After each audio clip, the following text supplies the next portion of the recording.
Ini tema yang di sebahagian kawasan di Kedah, di sebahagian kawasan yang lebih pedalaman di tempat seperti Perak. Perkara ini berlanjutan sejak 10 tahun yang lepas, bahawa kalau PH berkuasa, maka amalan biasa umat Islam seperti azan akan dihapuskan. Dan ketiga, bahawa yang terbaru, yang ini yang menjadi kontroversi, bahawa pengundi Islam yang mengundi parti-parti lain seperti PH, maka dan juga BN Islam bukan PH saja, kalau mengundi BN pun akan masuk neraka. Saya tahu PAS sedang panik sekarang, kerana mereka juga sedar bahawa kandungan kempen dan tema berceramah yang menunggang agama dan juga memainkan api perkauman seperti ini sebenarnya ditolak oleh sebahagian besar umat Islam di negara ini. Perkara yang paling membimbangkan saya ialah PAS seolah-olah tidak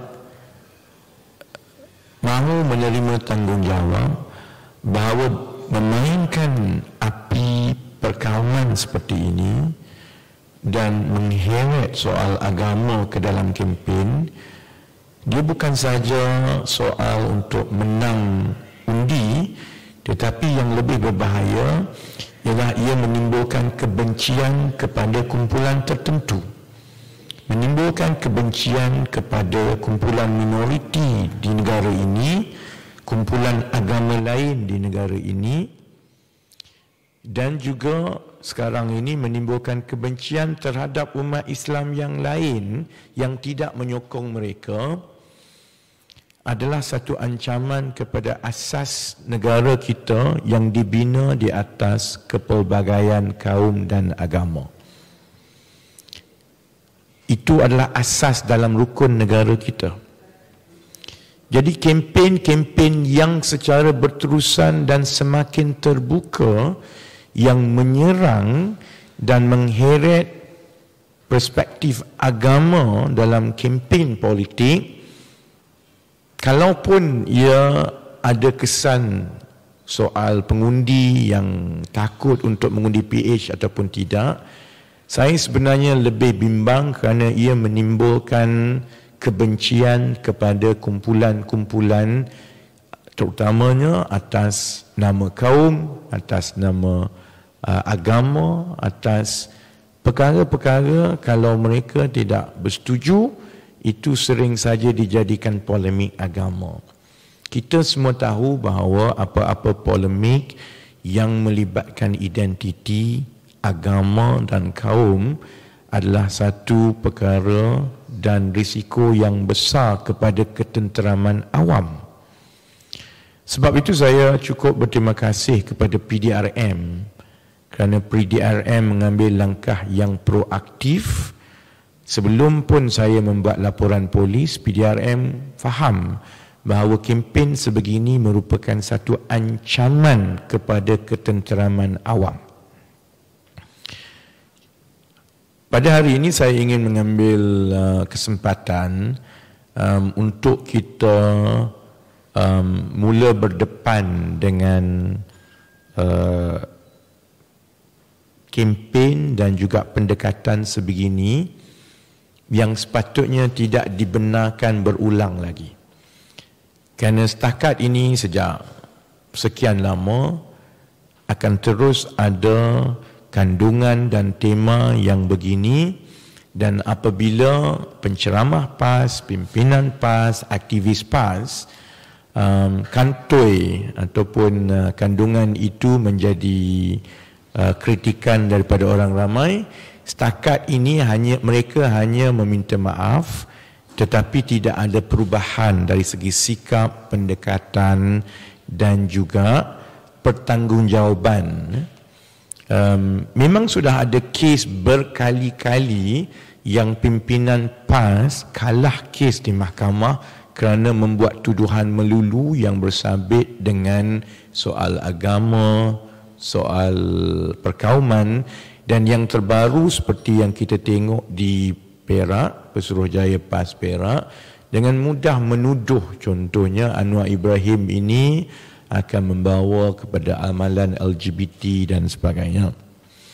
Jadi pandangan saya ialah perkara ini berterusan kerana mereka dibiarkan berulang-ulang kali terlepas tanpa ada accountability di peringkat nasional, dan selalunya cukup untuk penceramah daripada PAS ini untuk meminta maaf, tetapi tidak sekalipun pimpinan keseluruhan pimpinan PAS, daripada Hadi Awang, daripada Tuan Ibrahim Tuan Man, daripada naib-naib Presiden PAS berdepan dan secara terbuka dengan rakyat Malaysia mengenai pendekatan PAS ini.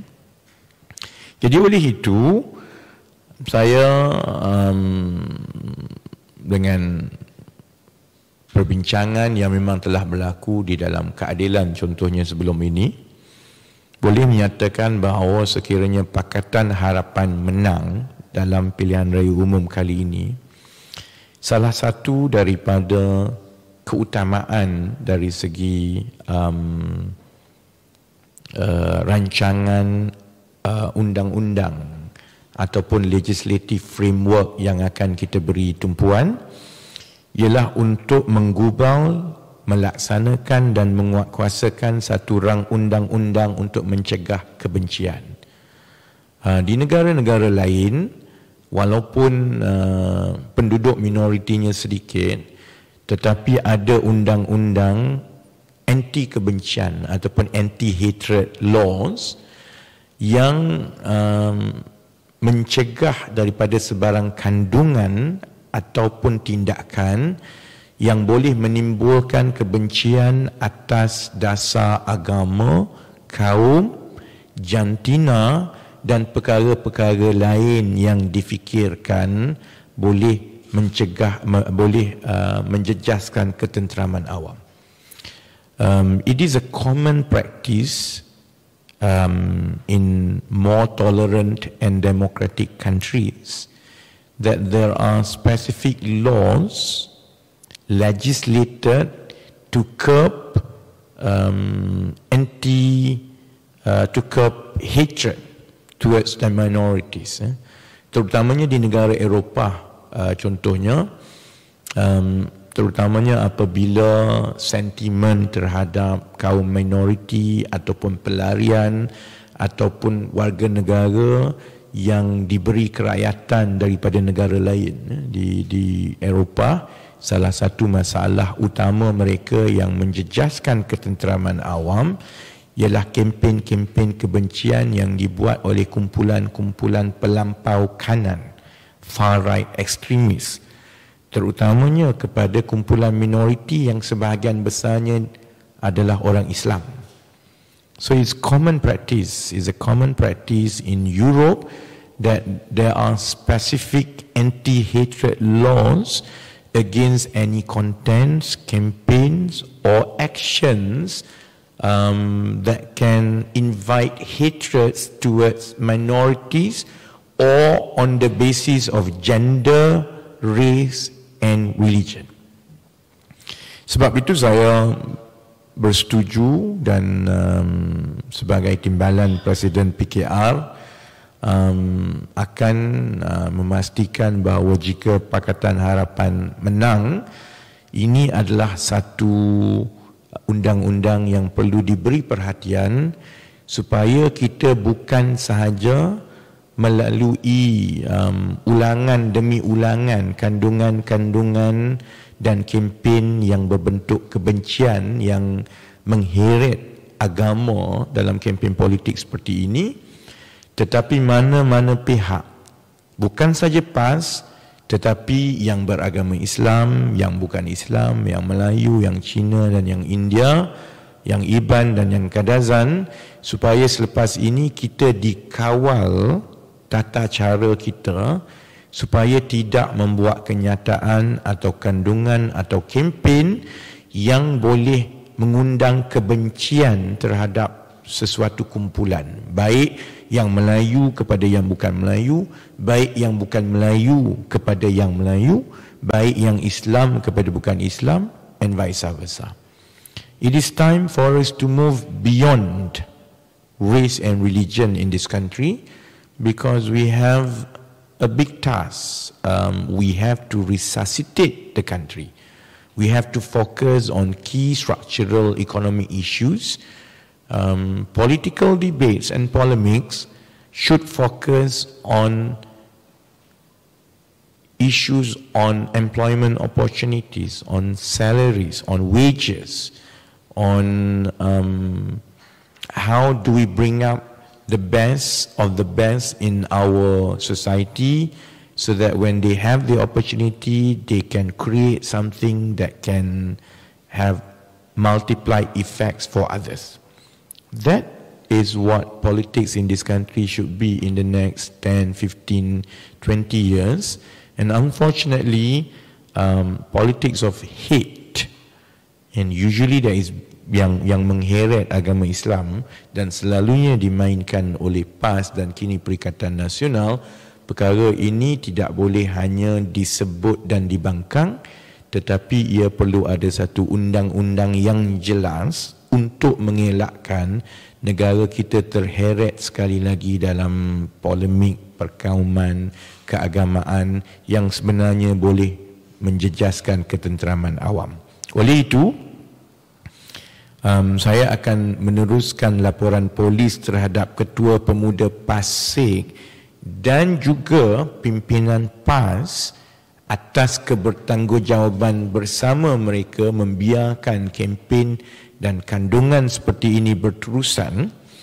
Laporan polis itu akan dibuat pada hari Selasa esok, iaitu 15 hari bulan November, jam 11.30 pagi di Ibu Pejabat Polis Daerah Ampang Jaya. So I will make a police report not only to Syahiful Nasir, but also to the leadership of PAS for their collective and shared responsibility for allowing campaigns that borders cultivating hatred towards others. And it is time that this issue should not be let off just like that. Dan saya percaya ramai rakyat Malaysia yang berbilang bangsa dan agama di luar bersetuju dengan saya dan Pakatan Harapan supaya lantaran daripada kontroversi yang timbul mengenai undi BN dan PH masuk neraka ini, kemudian diterjemahkan kepada satu kempen dan tindakan untuk menggubal rang undang-undang mencegah kebencian supaya perkara ini tidak lagi berulang dan ia terpakai kepada semua rakyat Malaysia, yang Melayu, Cina, India, Iban, Kadazan, semua agama, supaya kalau ada yang berani bermain dengan sentimen perkauman sekali lagi di masa hadapan, sentimen keagamaan seperti ini, ada peruntukan khusus dalam undang-undang yang boleh diambil tindakan terhadap mereka. Okay. Perkara kedua ialah maklum balas saya mengenai projek Tebatan Banjir yang melibatkan peruntukan 2 bilion ringgit seperti yang telah saya tumpukan minggu lepas. Ekoran sidang media saya pada hari Jumaat 11 November 2022 yang menunjukkan surat di antara Kementerian Kewangan dan Kementerian Alam Sekitar dan Air mengenai persetujuan Kerajaan Persekutuan menganugerahkan projek Tebatan Banjir Sungai Langat Fasa 2 kepada Mangkubumi Sdn Bhd secara rundingan terus. Baru-baru ini, sejurus selepas itu, Menteri Kewangan Tengku Zafrul Tengku Abdul Aziz telah mengesahkan perkara itu. So there is no doubt now of the authenticity of the document and of the letter. Perkara itu telah pun disahkan oleh Menteri Kewangan sendiri. Satu-satunya jawapan Tengku Zafrul mengenai perkara itu ialah keputusan untuk melantik Mangkubumi Sdn Bhd secara rundingan terus yang diluluskan sehari sebelum Parlimen dibubarkan itu mengikut Menteri Kewangan, dan itu satu-satunya reaksi beliau ialah ia telah dibuat mengikut prosedur dan proses perolehan kerajaan. Jadi tidak ada yang salah, semuanya betul. Sebab itu katanya kalau betul ada bukti, boleh dibuat laporan SPRM.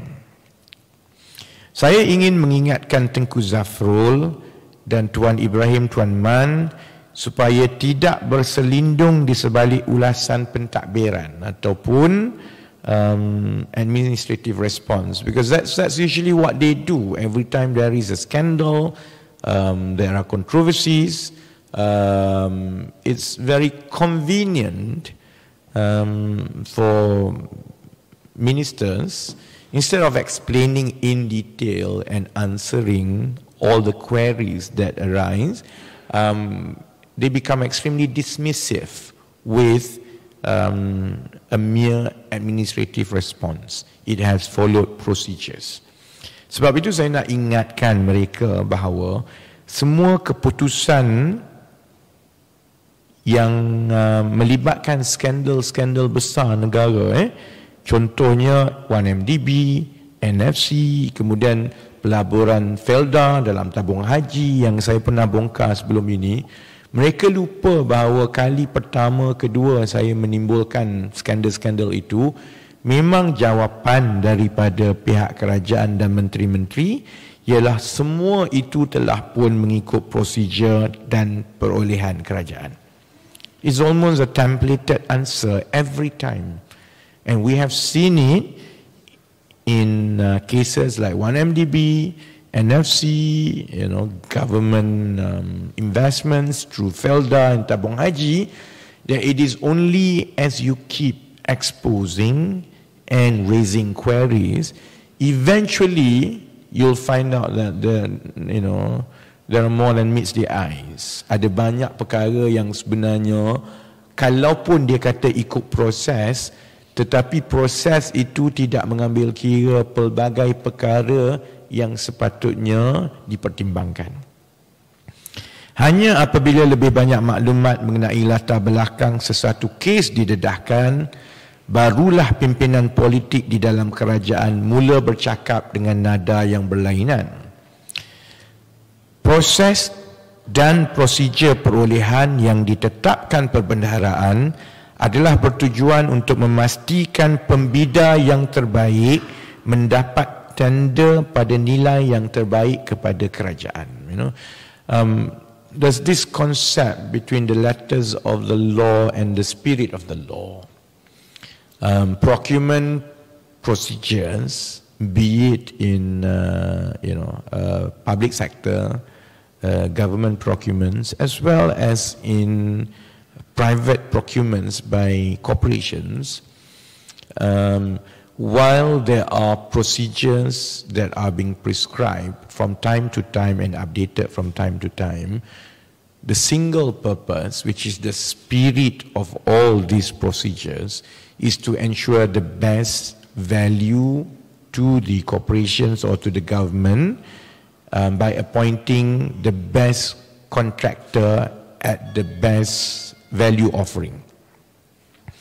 Dalam kes projek Tebatan Banjir Sungai Langat 2, tanpa melalui perincian proses perolehan pun, maksudnya kalau kita tak go through in detail pun apa sebenarnya yang transpired throughout the procurement process, dan isu ini menjadi isu nasional sebab ada perkara-perkara yang right from the beginning ada menimbulkan kontroversi. Contohnya begini, bagaimana proses dan prosedur kewangan perbendaraan boleh mempertimbangkan sebuah syarikat yang kini berdepan dengan 2 petition muflis di mahkamah setelah disaman kerana dituduh tidak membayar hutang oleh subkontraktor. Bagaimana syarikat sebegini boleh dipertimbangkan untuk dilantik menjadi projek utama negara pada harga 2 bilion? That's common sense. Tengku Zafrul boleh sebut all the procedures have been met, but if the procedures have been watertight, this should not have happened. Common sense mengatakan tidak boleh ada syarikat yang ada 2 petition muflis difilekan terhadapnya dapat projek secara rundingan terus untuk 2 bilion. It will automatically disqualify companies like this. Contoh lagi, bagaimana sebuah syarikat yang telah pun mendapat lebih daripada 2 bilion ringgit dari projek-projek di bawah satu kementerian saja, di bawah Kementerian Alam Sekitar dan Air, boleh dipertimbangkan lagi untuk projek yang sebesar ini, sedangkan ada projek sedia ada pun yang sedang diuruskan itu dikenal pasti sebagai bermasalah. Ia telah disebut projek-projek ini ada yang progres masih lagi belum mencapai prestasi kemajuan yang sepenuhnya dan sebagainya. Common sense prescribes that when you appoint a contractor, no matter how good is the contractor, you look at his or her order book, present jobs and future order books, because you have to ascertain whether the contractor has the capacity to manage such a workload. Kalau order book dia itu dah terlalu banyak dan dirasakan dia tak boleh manage, then common sense prescribe automatically the opportunity should be open to others, because you know that no matter how good a company is, but if they grow too fast or if they handle too much, they will not be able to deliver it. Perkara ketiga, bagaimana proses dan prosedur kewangan perbendaharaan tidak mengambil kira rekod Mangku Bumi Sedan Berhad dan syarikat-syarikat yang dikenal pasti berkait dengan Mangku Bumi ini, yang sebelum ini terpalit dengan kes pengubahan wang haram kerana memindahkan wang 139 juta ringgit kepada tokoh politik seperti Aziz Rahim. It's again, common sense prescribe, if the process and procedures have been met strictly, this should not have happened. They would have automatically been disqualified. Kerana kerajaan, syarikat-syarikat korporat ada integrity pledge. Before you sign sesuatu kontrak, apatah lagi yang sebesar ini, parties involved will have to follow through the integrity pledge. Syarikat yang allegedly transferred 139 million ringgit to a politician like this automatically will not be considered, because they don't have a good track record integrity wise. Dan satu lagi ialah ini yang paling penting. Ramai pimpinan PAS dan PN mereka tak jawab sendirilah sekarang. Selalunya mereka ada budak-budak yang tolong jawab di TikTok. Kononnya ini netizen menjawab dan sebagainya. Yalah, saya hargailah budak-budak yang menjaja propaganda seperti ini, tetapi sebahagiannya itu tidak menjawab persoalan paling penting, kerana saya ingat mereka tak faham. Sebab jawapan yang sering diberi ialah apa salahnya rundingan terus. Rundingan terus ini memang sebahagian daripada prosedur kerajaan. Jadi tak ada apa yang salah mengenai rundingan terus.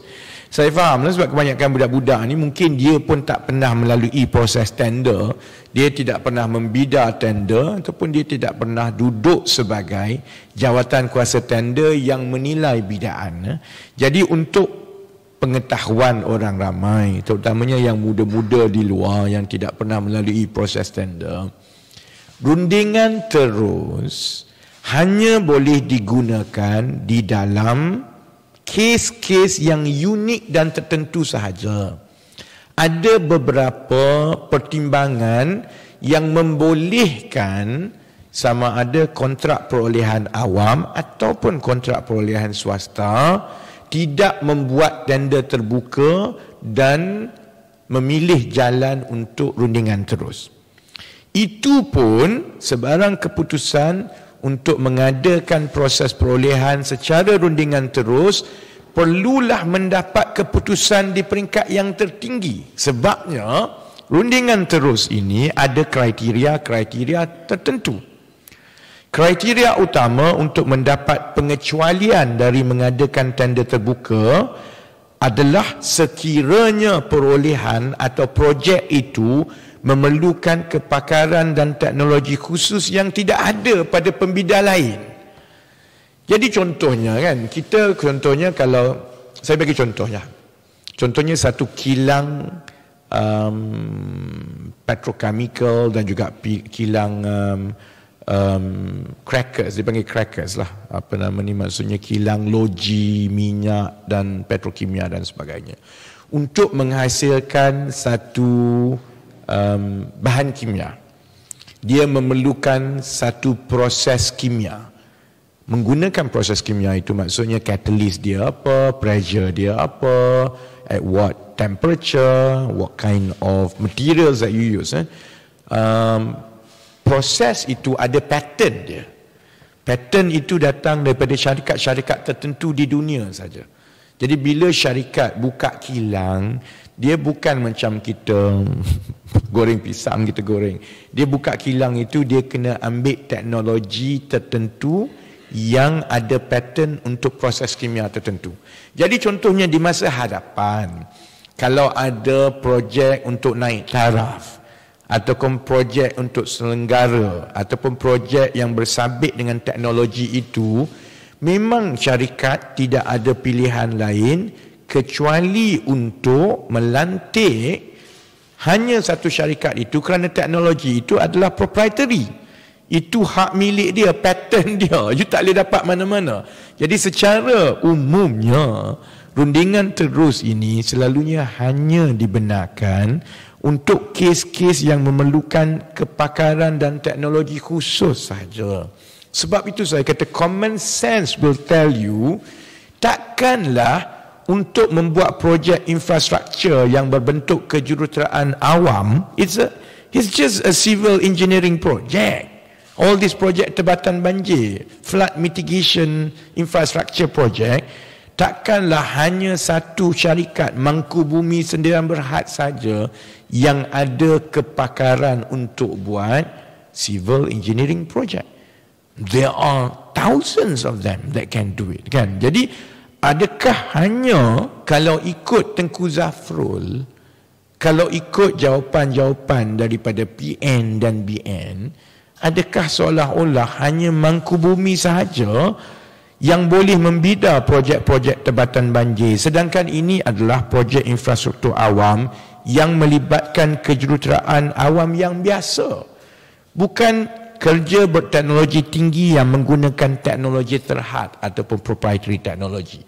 Jadi sebab itu isu 2 bilion ini yang dilantik secara runding terus tanpa tanda terbuka diberikan kepada syarikat yang memang ada rekod dikenali sebagai kroni pimpinan UMNO dan diberi kelulusan 1 hari sebelum Parlimen bubar. Jadi rakyat biasa sudah tentu tahu there's a hanky-panky, ada benda yang there's more than meets the eyes, kan?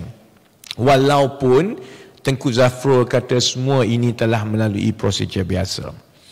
Pada masa yang sama, Tuan Ibrahim Tuan Man pula tidak boleh mencuci tangan seolah-olah beliau tidak tahu menahu mengenai kes ini.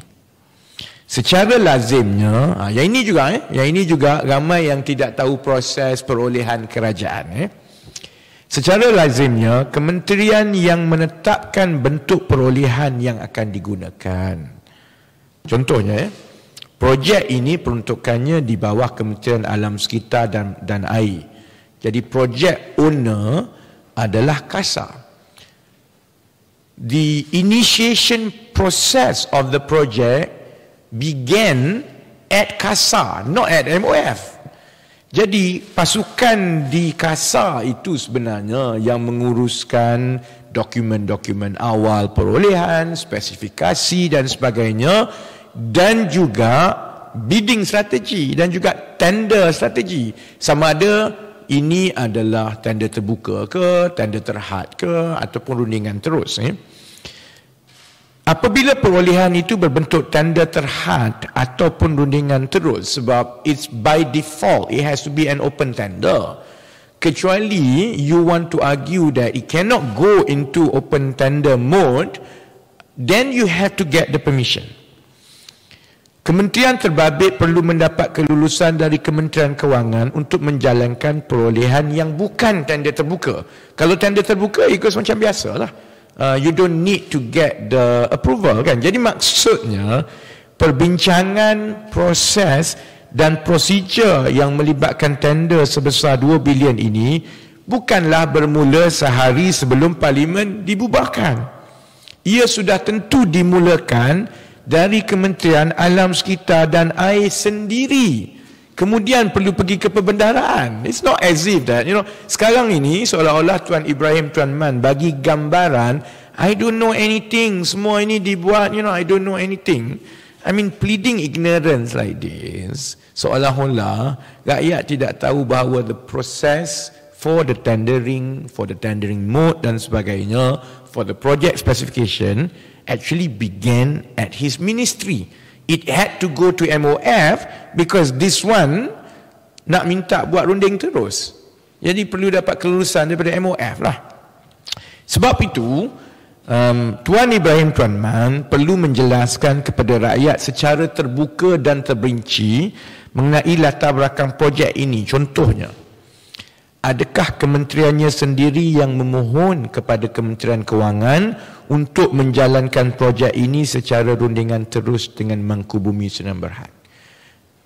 If he has nothing to hide, is it not easy for him just to explain to the public the real detail of what had transpired? If it's true that ini sebenarnya BN dan bukan PAS, ini tidak ada kena-mengena dengan Menteri PAS, why can't he just say that, his ministry wanted to do this project through open tender, but they were overruled by MOF, helmed by BN. I mean, they could just say that. Tapi sampai sekarang belum ada sebarang berita lagi, kan? Contohnya lagi, adakah kementeriannya mahu menjalankan projek ini secara tender terbuka tetapi ditolak oleh Kementerian Kewangan dan diarahkan untuk runding terus dengan Mangkubumi Sdn Bhd? Sebab perkara ini pernah berlaku dan saya akan sebut perkara ini hari Rabu, dan saya akan tunjukkan satu lagi contoh perolehan yang macam itu. Kementerian merayu-rayu, tolonglah kami nak buat tender, tapi diarahkan daripada Kementerian Kewangan, daripada ada nota-nota Perdana Menteri yang suruh buat runding terus. So kalau macam itu senang, kita tak boleh nak marah kepada kementerian tu, because memang dia dah minta tapi they were overruled, kan? Tetapi jika kementeriannya memang mencadangkan supaya projek ini dijalankan secara rundingan terus, apakah alasan-alasan yang telah digunakan untuk menutup ruang syarikat-syarikat lain turut serta dalam projek ini? Ini satu lagi dimensi yang sebenarnya tidak dilihat oleh kebanyakan rakyat biasa. Pada masa kita ingin mewujudkan persaingan dalam industri pembinaan di negara ini supaya lebih banyak syarikat yang akan dapat peluang, lagi banyak syarikat dapat peluang, lagi banyak mereka bersaing, lagi bagus syarikat-syarikat yang kita ada, lebih banyak nilai yang kita boleh dapat kepada kerajaan, because the more companies, the more competitive they are, the more they will become more efficient, and that will drive the best competitive value offered to the government. That's what we want. So sepatutnya it is Tuan Ibrahim Tuan Man's responsibility as a minister, being tasked with one of the highest infrastructure allocation, to cultivate as many competent contractors and construction firms as best as possible, because by doing that, once you have a vibrant and competitive construction industry in this country, that's how we progressively lower down government cost. But it's quite clear that doesn't happen. Jadi sebab itu, dia terpaksa menjawab semua ini. It is not as simple as in denial and I will sue you. I mean, obviously he has to answer all this in court. Mungkin dia tak faham sebenarnya bila saya buat kenyataan menimbulkan persoalan-persoalan begini. Saya pernah menang satu kes semasa saya membongkarkan tentang pembelian hartanah yang mahal di Australia oleh MARA.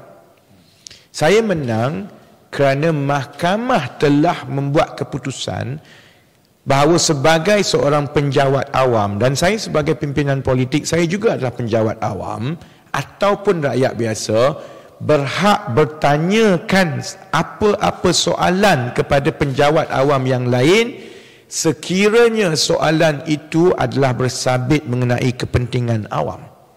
I have the right to ask, and all these questions adalah soalan-soalan yang biasa yang sebenarnya orang ramai nak tahu. Saya tahu Tuan Ibrahim, Tuan Man marah. Saya tahu dia marah lah. Because tiba-tiba dia kena nak menjawab semua. Tapi dia menteri. Dia kena jawab lah. He cannot just say, saya nak jadi menteri tapi saya tak nak jawab. Dan setakat ini, pimpinan dan juga penyokong PAS dan Perikatan Nasional hanya boleh menyerang saya. Kononnya kes ini adalah fitnah. Itu saja. Fitnah. Tetapi rakyat semua tahu, semua kes besar yang saya bawa, semua berakhir dengan pendakwaan. Semua ahli politik yang saya bawa kes, semuanya berakhir sama ada mereka bersara atau masuk penjara. Jadi dia boleh saja menjawab ini fitnah dan sebagainya, tetapi rakyat biasa yang waras tahu bahawa selalunya kalau perkara itu saya timbulkan kerana itu satu perkara berkepentingan awam yang mempunyai nilai yang besar. Saya tahu dia marah sebab dia pun tahu bahawa soalan-soalan saya ini mempersoalkan prestasi beliau sebagai seorang menteri. Kalaupun beliau tidak terlibat dengan mereka di belakang Mangku Bumi Seram Berhad, kalaupun dia kata dia tak tahu apa-apa, itu juga masalah dia bila dia jawab dia tak tahu apa-apa. Kerana itu menunjukkan bahawa beliau telah gagal mentadbir dengan baik, sehingga projek-projek sebesar ini diluluskan secara rundingan terus tanpa kawalan, maklum balas ataupun pengetahuan beliau. Di mana kawalan dan kepimpinan seorang menteri jika beliau terlepas pandang setiap keputusan penting dalam proses perolehan projek sebesar ini. Sebab itu, cara yang lebih baik ialah untuk beliau menjawab persoalan-persoalan yang saya timbulkan, terutamanya mengenai latar belakang projek ini. Beliau perlu menerangkan kepada orang ramai sama ada kementerian beliau lah yang mencadangkan projek ini dibuat secara rundingan terus. He has to answer this. Answer this. Did his ministry propose to conduct this tender through direct nego? What exactly was his ministry's recommendation and submission to MOF? Was it direct nego or was it open tender? Please answer that. Kalau dia tak jawab sekarang, dia kena jawab dalam mahkamah. He still has to answer that. Ataupun kementerian beliau mahu projek ini dijalankan secara tender terbuka, tetapi diarahkan oleh Kementerian Kewangan untuk melantik Mangku Bumi secara rundingan terus. Jika memang kementerian beliau mahu menjalankan projek ini dengan melantik Mangku Bumi secara rundingan terus, beliau nampak tidak peka soal penyelewengan dan tata kelola perolehan. If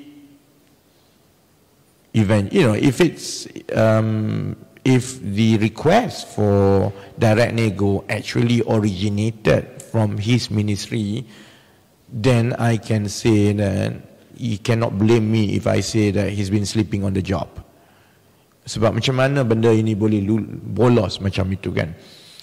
Jika kementerian beliau diarahkan untuk melantik Mangku Bumi Seram Berhad, tetapi itu bertentangan dengan keputusan asal kasar di mana suara dan keberanian Tuan Ibrahim Tuan Man mempertahankan wang rakyat untuk melawan menteri-menteri daripada UMNO. If he comes forward and he say, no, we wanted to go through an open tender, but we were overruled, we did not hear a squeak from him now. If I had not brought this up, as I said in previous media releases, it would have been a fait accompli, and it would have been very easy to say that, oh, it's not my responsibility because it has been decided by an UMNO minister. So you say that you want to be a better government, a better party than UMNO. Now you have the chance to prove it. In matters of public interest like this, where is PAS? Where is Tuan Ibrahim Tuan Man to defend public's interest when it's very clear that something went amiss with this project? Jika beliau tidak tahu apa-apa dan perkara ini diuruskan di belakang beliau tanpa pengetahuan beliau, nampak sangat beliau telah gagal mentadbir, bukanlah seorang menteri yang hands-on, sehingga perkara ini boleh berlaku di luar pengetahuan beliau. Sebagai calon Menteri Kanan dari PAS dan Perikatan Nasional, lebih baik beliau menjawab perkara-perkara ini dan bukannya berharapkan cyber trooper PAS membuat video TikTok dan visual yang menuduh saya memfitnah semata-mata. I mean, this will go to court. You have to answer it. Might as well you answer it now. Kan? I think yalah, it reflects badly when perkara yang sebesar ini tidak dijawab oleh menteri yang bertanggungjawab, sebaliknya dijawab oleh budak-budak dekat TikTok. Jadi budak-budak tu tak dapat gaji 50-60 ribu sebulan, yang dapat gaji 50-60 ribu sebulan, who swear an oath when they took the job as a minister to protect public interest. You know, you have to honor that oath. And I'm hoping to hear from Tengku Zafrul dan juga Tuan Ibrahim Tuan Man. Hari Rabu ini saya akan tunjukkan satu lagi perolehan kerajaan yang mana kementerian itu yang minta buat tender tapi diarahkan untuk rindingan terus. So then the public can tell the difference between one and another. Okay? Kalau ada pandangan ataupun soalan daripada pihak media, boleh perkenalkan nama dan daripada mana, dan sebaiknya kalau ada soalan mengenai dua isu ini dahulu, kalau tidak ada baru boleh tanya soalan-soalan yang lain. Okay, there's a good breakfast out there. Ada, yes. Boleh. So tak ada soalan yang berkaitan dengan dua ni? None from other journalists as well, tak ada Okay then. Okay, saya ada dua soalan. Saya Fairuz dari Sinar Harian. Saya ada dua soalan. Soalan pertama saya, selepas seminggu berkempen, macam mana dengan prestasi calon-calon PKR di seluruh Malaysia? Dan satu lagi mengenai dakwaan mengatakan ada company Tony Pua ni terlibat dengan penganugerahan projek. Apa ni? Company mana? Daripada pendedahan ni, jap. Jangan, nanti aku kena saman, kau kena saman. Company mana?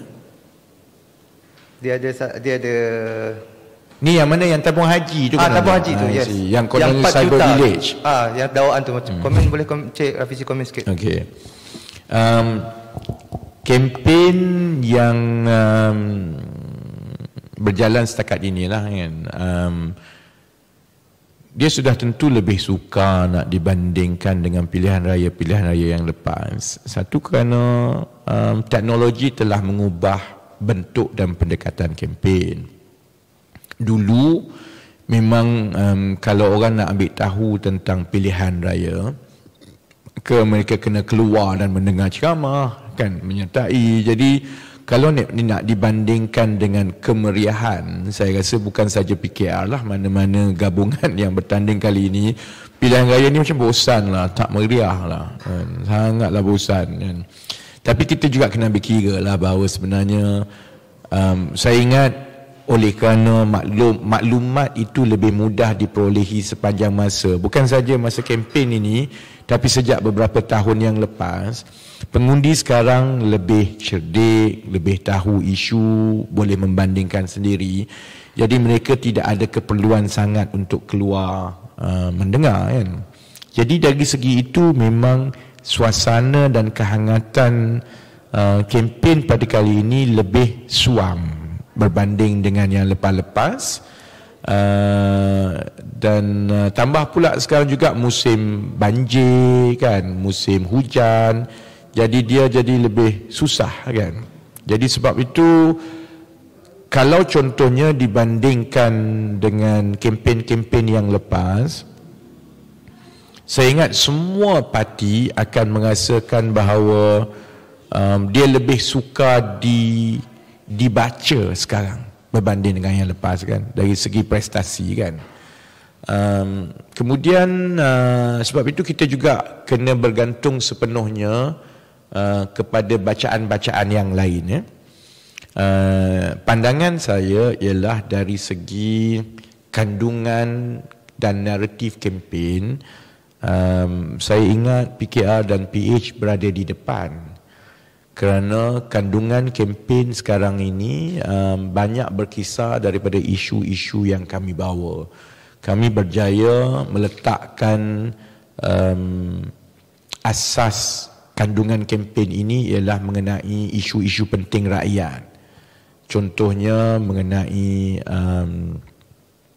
gaji, mengenai peluang ekonomi, mengenai masa depan anak-anak, mengenai wibawa dan integriti pimpinan yang kita perlukan. Dan saya melihat sehingga sekarang kempen daripada UMNO BN dan juga PN belum berjaya mengatasi dan menangkis naratif yang kami bawa itu. Dari segi itu, saya ingat itu walaupun mungkin kami tidak menguasai naratif seperti 2018, kerana 2018 tu ada isu-isu yang cukup emotif.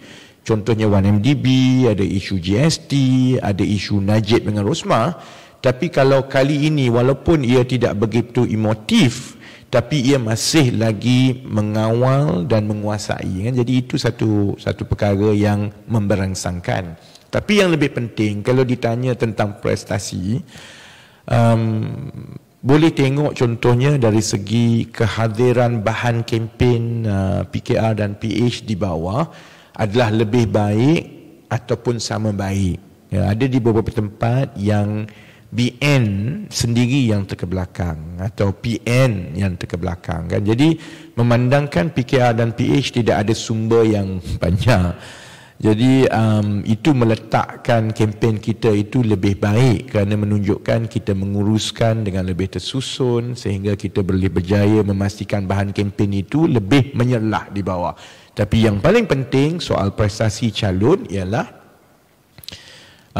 setakat minggu lepas lah saya hanya akan dapat dapatan sokongan kaji selidik ini bermula hari esok untuk kempen sepanjang minggu lepas kan. Tapi daripada sebelum penamaan calon hingga ke hari Selasa yang lepas, iaitu beberapa hari selepas kempen bermula, dari segi purata sokongan pengundi di peringkat nasional memang meletakkan Pakatan Harapan dan PKR di depan. Nombor 2 ialah Barisan Nasional dan nombor 3 ialah PN. Kalau sebelum ini saya sebut yang lawan politik saya hanya kata ini dia pandai sembang saja, saya tengok kebelakangan ini laporan-laporan kaji selidik daripada yang bebas pun seperti yang terbaru, saya tengok Merdeka Center pun mengesahkan perkara itu, bahawa dari segi prestasi jangkaan kerusi yang dimenangi, diletakkan bahawa Pakatan Harapan berada di paling depan melebihi 90 kerusi. Jadi ada konsistensi bukan sahaja daripada dapatan kajian tahap sokongan yang kami dapat, tetapi itu juga nampaknya selari dengan dapatan-dapatan badan bebas. So in that sense, I think we are doing alhamdulillah baik, dan saya harap kita boleh kekalkan momentum ini dalam tempoh 3-4 hari akan datang, dan kalau boleh itu boleh menterjemahkan kepada bilangan kerusi yang mengatasi jumlah 100 kerusi di seluruh negara. Pasal soalan kedua, saya ada terbaca lah kan, serangan daripada cyber trooper PAS dan UMNO. Ini masalah PAS UMNO semua ni. pimpinan dia sepatah apa tak cakap. Jadi dia subkon semua kerja-kerja ini kepada budak-budak dekat bawah ini dengan harapan budak-budak cyber trooper dekat bawah ni, konon netizen, dia boleh memfitnah dan mencaci orang kerana ahli politik tidak ada masa nak saman dia.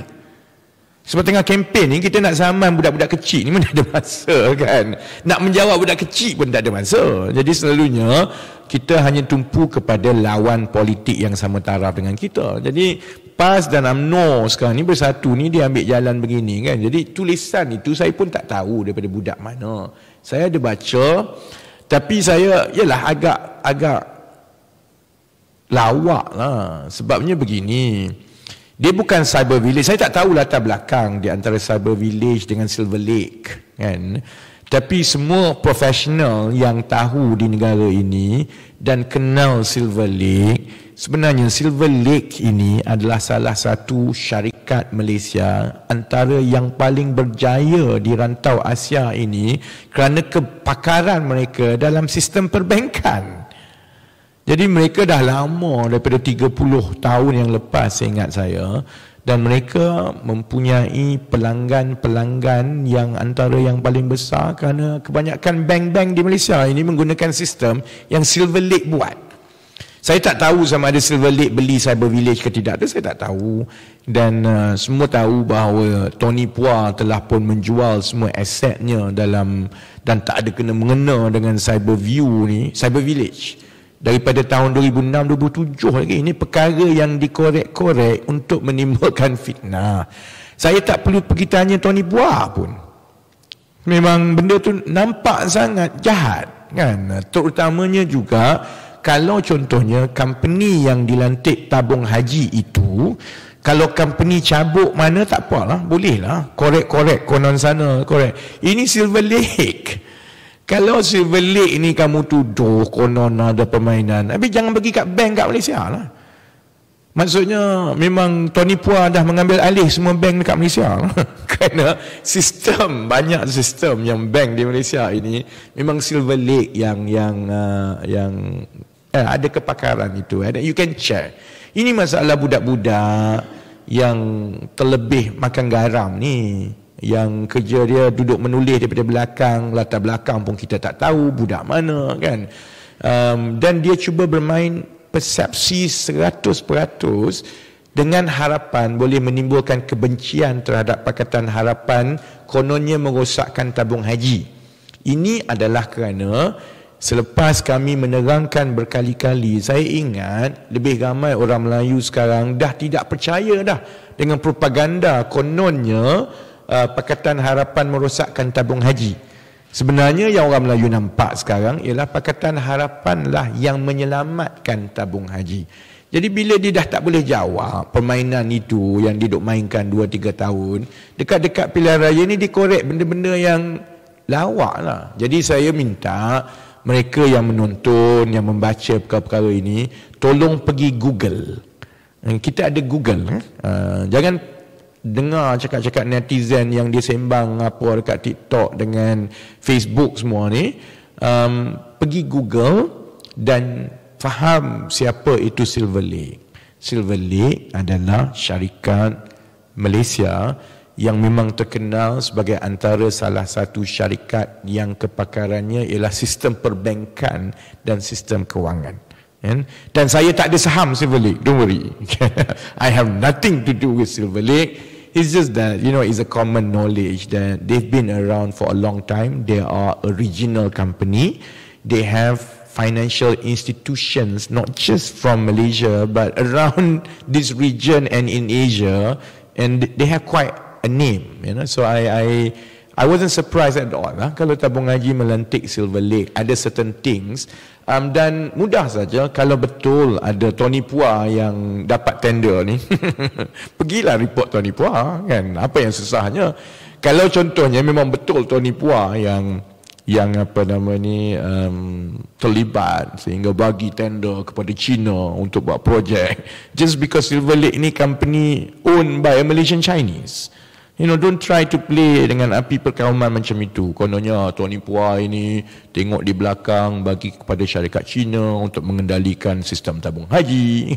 So if you have proof, evidence, pergi report hari ini juga sekarang. Kerana saya yakin kalau benda tu betul, memang mampus kita orang Pakatan Harapan. Kita akan kalah kalau memang betul. Memang orang akan marah. But you and I know that's not true.